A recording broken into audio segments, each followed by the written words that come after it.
now to our first guest, who is all about model behavior. Yes, Erin Washington is the host of the podcast Therapy and the founder of Blue Butterfly Foundation, an organization that empowers young women and little girls. But you are here to talk about toxic traits that we are modeling for our kids, and a lot of the time we don't even realize it. That's right. Thanks so much for joining us. We're addressing body image today. Thank you so much for having me back. And you're right.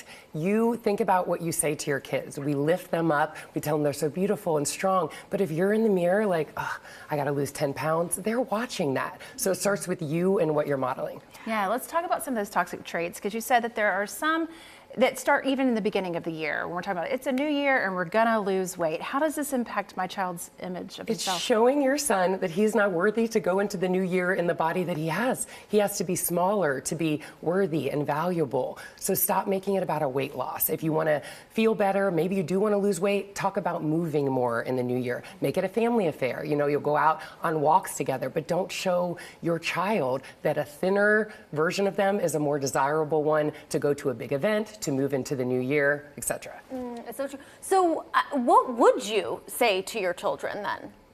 So it's not about a weight loss. I'm so glad you asked that. The physical compliments that we give our kids, like you're so beautiful or so anything that's not about who they are, they're gonna have a day where they're not feeling beautiful or they're not, feeling it. They need to derive their value from who they are. You're so strong and kind. And it's not just what you're saying to them, it's what you're saying to you. Again, if you're in the mirror like, oh, look at this, or like my gray hair or anything picking apart your body image, they're watching that and you're the model of what they will be. So again, we think about what we're saying to them. You need to think about what you're saying to you.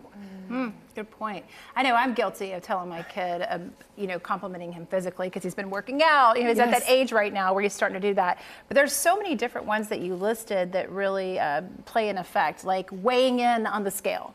Right? Oh my gosh, please get off the scale.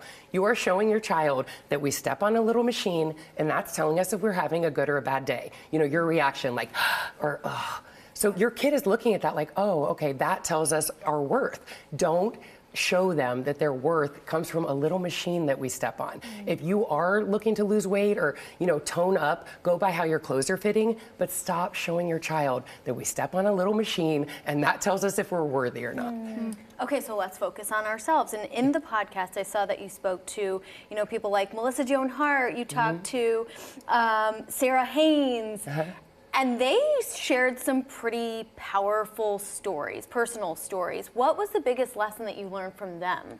That they're just like us. Like we see them on TV. You see Sarah Haynes and she's so fit. She was so vulnerable about her body image and imposter syndrome. That is what my show is. It's women who are in the public eye, but being vulnerable so other women can feel seen and less alone. So you may not be ready to talk about your things, but my show is basically straight therapy. I go through what I'm going through, OCD. Right now I'm co-parenting, I'm parenting a child that has ADHD, and a lot of moms, maybe they're not willing to talk about that yet, but they can get the answers by listening to me be vulnerable, and then they'll feel seen and less alone. Also what I'm doing with my foundation, like maybe teen girls aren't gonna talk about their body image, or can you even imagine having social media and what they have to compare themselves to?